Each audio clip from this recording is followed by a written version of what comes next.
పెళ్ళిళ్ళలో చేసే పాలకూర పప్పు చాలా చాలా టేస్టీగా ఉంటుంది కదా. సో అలాంటి స్టైల్ ఆఫ్ పాలకూర పప్పు మీరు కూడా తినాలనుకుంటే ఈ రెసిపీ మాత్రం మీకోసమే.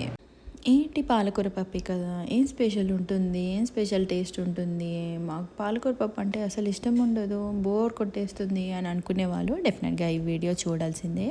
ఎందుకంటే నేను కొంచెం స్పెషల్గా ఈ పాలకూర పప్పుని అయితే చేస్తున్నాను. మ్యారేజెస్లో పెళ్లి భోజనాల్లో చేస్తూ ఉంటారు కదా. సో పాలకూర పప్పు టేస్ట్ అనేది చాలా చాలా బాగుంటుంది. సో కొన్ని సీక్రెట్ మసాలాలు వేస్తే ఈ పెళ్ళి భోజనంలో ఉన్న పాలకూర పప్పు టేస్ట్ అనేది మనం ఇంట్లో కూడా సేమ్ యాజ్ ఇట్ ఈస్ చేసుకోవచ్చు అనమాట.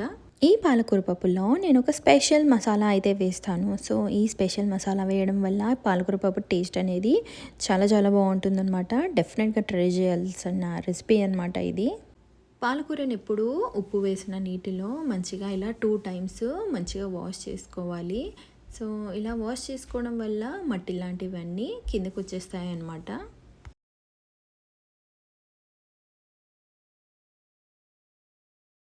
పాలకూర పప్పుని నేను ఇక్కడ కుక్కర్లో చేద్దామని కుక్కర్ అయితే తీసుకున్నాను. సో ఈ కుక్కర్లో 1 కప్ ఆఫ్ కందిపప్పు అయితే వేస్తున్నాను. అండ్ ఇందులో పిడికెడు శనగపప్పు అయితే వేస్తున్నాను. సో ఈ కాంబినేషన్ అయితే చాలా బాగుంటుంది. పాలకూర పప్పులో పాలకూర అనేది కొంచెం ఎక్కువ క్వాంటిటీలో ఉండేలాగా చూసుకోండి. ఇలా అయితే మీకు పాలకూర పప్పు టేస్టీగా వస్తుంది. ఇదొకటి మెయిన్ టిప్ అనుకోకండి, ఇంకా చాలా టిప్స్ ముందు ముందు వస్తాయి. ఈ పప్పుని కూడా ఒక 2 టైమ్స్ మంచిగా వాష్ చేసుకొని పప్పు మునిగేంత వరకు వాటర్ అయితే పోసుకోండి. వాటర్ పోసుకున్న తర్వాత ఇందులో ఆనియన్స్ వేసుకోవాలి. సో ఇలా మీడియం సైజ్ ఉంటే సరిపోతుందన్నమాట. దీని తర్వాత నేను పసుపు వేస్తున్నాను. పసుపు వేసిన తర్వాత పాలకూర, పచ్చిమిర్చి వచ్చేసి ఇలా కట్ చేసి వేసుకోండి.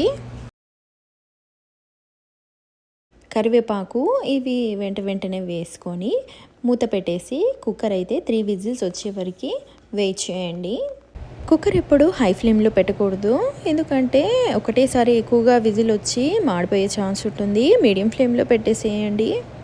సో ఇక నేను బేబీ స్పినచ్ని కట్ చేసిన వీడియో అయితే పోయింది. సో అందుకే చెప్తున్నాను క్లియర్గా, మంచిగా కట్ అయితే చేసుకొని వేసుకోండి బేబీ స్పినచ్ని. ఇక నేను ఒక సీక్రెట్ మసాలా రెసిపీ ప్రిపేర్ చేయడానికి ఒక చిన్న మిక్సీ జార్ అయితే తీసుకున్నాను. పచ్చికారం వేస్తున్నాను కాబట్టి ఇక నేను ఒక 10 పచ్చిమిర్చి అయితే తీసుకుంటున్నాను. పచ్చిమిర్చి మీ స్పైసీ లెవెల్కి తగ్గట్టు వేసుకోండి. చిన్నగా కనిపించే ఈ పచ్చిమిర్చి చాలా స్పైసీగా ఉంటుంది. ఇందులోనే కొంచెం ఉప్పు వేసుకోండి. అండ్ ఇక్కడ నేను 1/2 టేబుల్ స్పూన్ స్టోన్ ఫ్లవర్ అయితే వేస్తున్నాను. ఈ స్టోన్ ఫ్లవర్ వేయడం వల్ల పప్పు టేస్టే మారిపోతుందన్నమాట.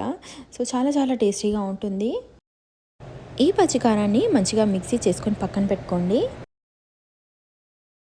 పాలకూర పప్పు ఫ్లేవర్ఫుల్గా రావాలంటే ఈ స్టోన్ ఫ్లవర్ డెఫినెట్గా వేసుకోండి. చాలామందికి స్టోన్ ఫ్లవర్ ఇష్టం ఉంటుంది, ఇష్టం ఉండదు. సో ఒకసారి వేసి చేసుకోండి, వేయకుండా చేసుకోండి, డిఫరెన్స్ అనేది మీకే అర్థమవుతుంది. పాలకూర పప్పులో గార్లిక్ తాలింపులో వేస్తే టేస్ట్ అనేది చాలా చాలా బాగుంటుంది. సో దానికోసం ఇక్కడ నేను గార్లిక్ అనేది ఒలుచుకొని పక్కన పెడుతున్నాను. ఇక్కడ తాలింపు కోసం నేను ఒక గిన్నె పెట్టుకొని అందులో 3 టేబుల్ స్పూన్స్ ఆఫ్ ఆయిల్ అయితే వేసుకుంటున్నాను.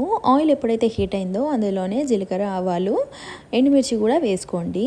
ఎండుమిర్చి వచ్చేసి మంచిగా కలర్ రావాలి. సో అలాగైతేనే పప్పు టేస్ట్ అనేది చాలా బాగుంటుంది.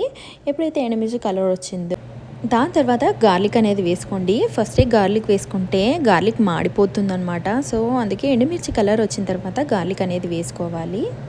గార్లిక్ వేసుకున్న తర్వాత మంచిగా వేగుతూ ఉంటుంది కదా. సో అదే టైంలో కరివేపాకు కూడా వేసుకోండి. కుక్కర్ మూత తీసి చూస్తే ఇలా పప్పు అనేది చాలా చక్కగా ఉడికిపోయిందనమాట. సో ఇప్పుడు ఈ తాలింపుని ఇందులో వేసుకోవాలన్నమాట. పచ్చికారం అనేది చాలామంది డైరెక్ట్ పప్పులో వేస్తూ ఉంటారు, లేదంటే తాలింపులో కూడా మీరు వేసుకొని డైరెక్ట్గా ఆ తాలింపుని ఇందులో కూడా వేసుకోవచ్చు. సో ఇక్కడ పచ్చికారం వచ్చేసి నేను కొంచెం విడిగా వేస్తున్నాను. 3 విజిల్స్ తర్వాత పప్పు అయితే చాలా చక్కగా ఉడికిపోయింది. కుక్కర్ మూత తీసిన తర్వాత పప్పుని ఒకసారి మంచిగా కలుపుకోండి. కలిపిన తర్వాత ఇందులో మూత తీసిన తర్వాత పప్పు ఉడికిందో లేదో మంచిగా చెక్ చేసుకోండి. ఇలా పప్పునైతే ఒకసారి మంచిగా కలుపుకోవాలి. కలిపిన తర్వాత ఇందులో పచ్చికారం అయితే వేసుకోండి. పచ్చికారం వేసుకున్న తర్వాత ఉప్పు వేసుకోండి. ఉప్పు వేసుకున్న తర్వాత చింతపండు రసం అయితే వేసుకోండి. సో నేను చింతపండు రసం వచ్చేసి చిక్కగా పిసికేసి ఇలా సర్కిల్లో పోస్తున్నాను. సో దట్ క్వాంటిటీ అనేది మీకు చాలా చక్కగా. కుక్కర్ని మీడియం ఫ్లేమ్లో పెట్టి ఇదంతా ప్రాసెస్ చేసుకోండి. పప్పుని మీడియం ఫ్లేమ్లో పెట్టేసి ఈ ప్రాసెస్ అంతా చేసుకోండి. కింద అడుగంటకుండా మధ్య మధ్యలో కలుపుతూ చూసుకోండి. ఎప్పుడైతే చింతపండు రసం వేసారో దాని తర్వాత తాలింపు అయితే వేసుకోండి. తాలింపు వేసుకొని ఒక 5 నిమిషాలు మంచిగా ఉడికిన తర్వాత ఇందులో కొత్తిమీర వేసుకొని దించేసుకోండి. గుమగుమలాడే పాలకూర పప్పు, పెళ్ళిళ్ళల్లో చేసే ఈ పాలకూర పప్పు as it is same taste ఉంటుందన్నమాట.